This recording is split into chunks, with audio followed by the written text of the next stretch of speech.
the dominoes falling is a good metaphor. It's, if you got 100 dominoes, you knock the first one, they're all going to fall. That's just physics. So how do you stop that? How do you stop that crisis? Well, you truncate, you drop a steel wall between two dominoes, and this one hits the wall and this one's still standing. But that's the bailout. The problem is each crisis tends to get bigger than the one before, which means each bailout gets bigger than the one before. My question, are we now at the point where the needed bailout is bigger than the capacity of the central banks, that they've pulled all the rabbits out of a hat, played all their cards? And again, this goes back to what I did say about the Silicon Valley Bank rescue. It is the biggest bailout in history, and I can explain why. But if that's the case, what else do they have? Jim Rickards said that this is the biggest bailout in history. 97% of the Silicon Valley Bank deposit is uninsured. That's really scary, but it is the reality just a couple months back. Many big companies such as eBay and Roku had their deposit in the bank. And also small startups with just 100 employees with $5 million working capital. What happens when the bank can't meet its obligation because they don't have the money? Well, there will be a bank run. Started with one guy named Peter Thiel who tweeted on Twitter, and boom. You got yourself a bank run. Back in the days, people would wait in line and crammed in the bank just to get their money back, but now we can move billions of dollars just with our iPhone. And Jim said that the next crisis will be in the dollar itself because people will lose confidence in it, so we can't bail out the dollar with the dollar itself. So what should we do? Let's hear more from Jim. So now we're dangerously close to the point where, as the crisis gets worse, it's no longer, oh, gee, let's wait for the Fed to bail it out, or let's wait for the ECB to bail it out. You get to the point, I think we're there, where you say, no, these guys actually can't stop it. And you lose confidence in the currency itself. It's the dollar. The crisis is the dollar itself, and the euro, goes along with that. And then that's the crisis. And there's no way to bail out a dollar crisis with dollars, because you're just pumping more of what people have lost confidence in. And then, then where do you go? And there are good answers to that. We've seen it again. We've seen it all before. This is big. It's not over. The regulators will attempt more bailouts, but we're at the point where I think you can start to question the regulators themselves. Let's go back to Brazil, Mexico, Argentina, the Latin American debt crisis, broadly defined of the early 1980s. That played out, the intense phase lasted about 3 years, 82, 83, 84. It wasn't until 1990 that we got around to Brady bonds, which were the ultimate refinancing technique. But the intense period lasted about 3 years. Come forward to 1998, long-term capital management. That was about 3 months. That was July, August, September 1998. SVB was 3 days or less. It was like Wednesday, Thursday, Friday, and done. And I talked to a guy. I know no reason to mention names, but runs one of the largest endowments in the world. And he said, Jim, we moved. We were moving $8 billion out of Silicon Valley Bank, and we got the wire transfer request in, but we didn't know, because you get to close business Thursday. We didn't know until Sunday that the money was going to move. We got a confirmation on Monday. We didn't end up moving the money, but there was about a 48-hour period there from Friday to Sunday when no one knew that the wires had been completed. The recipients didn't have them. It was just in limbo, and it worked out. One of the big crypto promoters, they had $3 billion in Silicon Valley Bank. And they talked about, all these small entrepreneurs and startups, they got 100 employees and $5 million in working capital, and that money's gone and they're all going to fail. There was something to that. But the fact is, you had Roku, Cisco, eBay. I mean, there were huge companies with multi-billion-dollar deposits in that bank. It wasn't all a bunch of little guys. So, but yeah, you can. In the old days, you had to line up around the block, and maybe it was raining. You're standing there in the rain, waiting for your turn to get up to the tower. Now you can be in line at McDonald's, with your cell phone, and just a couple hits, QR code, and boom, $10 million is gone. And what Peter Thiel did, and he was right. I mean, I'm not criticizing him. He got his own money up, but he sent out like an SOS to Silicon Valley. He said, all of you, whoever you are, get your money out now.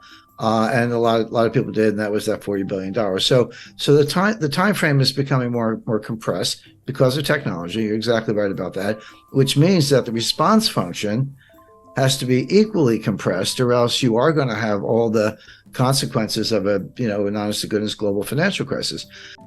Imagine you're a small business with a working capital of over $250,000. And then some weird thing happened and you can't get your money out of your bank. Let's imagine this frightening scenario happened. What is the most likely to happen is, your money might be gone. It's not frozen or suspended, it's gone. And it's not just in theory, it's already happened. You can hear it directly from Jim Rickards himself. And I'm not sure if everyone knows the sequence, but on Friday night, March 10th, the FDIC took over Silicon Valley Bank. And they issued a press release. And they said, here's what we're doing. We're taking over. We're putting it into what's called a receivership.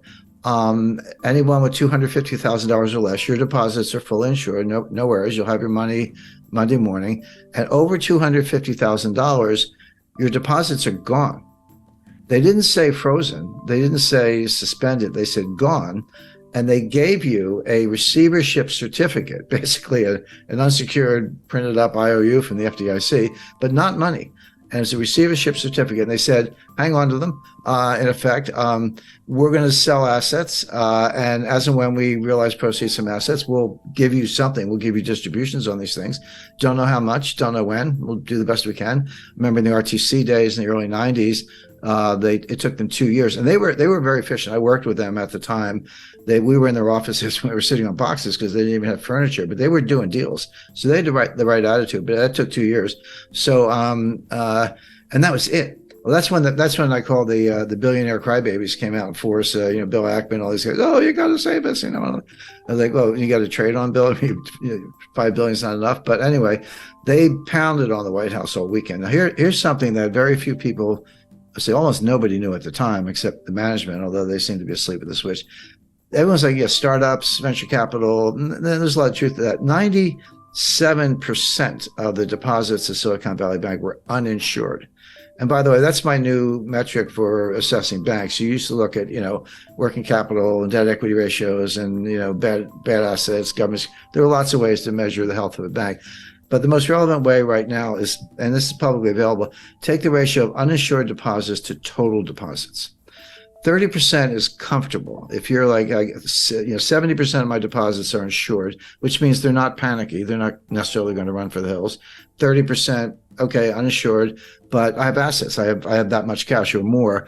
That's a comfortable ratio. When you get over 50, you're in the danger zone. Well, Silicon Valley Bank was 97% uninsured, which meant all the money was going to run, and it did. So that's a way, if you're looking at these big banks or any institution or your own savings institution, to look at it.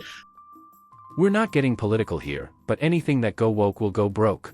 SVB invested a lot of their customers' money, well maybe 97% of them, into what Jim Rickards called a green new scam projects, like investing in wind turbines, new battery technologies, electric cars, etc. The point is there's a lot of government subsidies and corruption in the so-called ESG investing. And your money is in a high-risk position if your bank is invested in these projects. But Silicon Valley Bank was a climate bank. Were they investing in startups? Yes. Were they investing in technology? Yes. But these were climate. These were green new scam startups looking at, battery technology, chemistry, physics, to try to make a better battery. But not much improvement in the battery in 200 years, but they're working on it. Wind turbines, other sustainable fuel alternatives, et cetera. Again, I'm not do that if you like, if that's your field of research, but so much as is subsidized by the government and then further subsidized by Silicon Valley Bank. And that's where the assets were. That's where the loans were by and large. And so the White House is getting hammered, not only because of entrepreneurs, job losses. And by the way, we are in an election cycle here in the United States, but from the greenies who are extremely powerful. So that was Friday night. So Saturday, everyone's crying to the White House. Sunday night at 6 o'clock. By the way, mark that on your calendar. Sunday, 6 p.m. is when they tell you what they're going to do. 6 p.m. Sunday, November 12th, they came out on, March 12th, they came out on Silicon Valley Bank. The following week, 19th, that was Credit Suisse. And then the week after that, it was something else. But they always announce the collapse on Friday and they announce the relief on Sunday. So they have the weekend to work on it. But you got to be careful about 3-day weekends. Easter, Easter is an example. But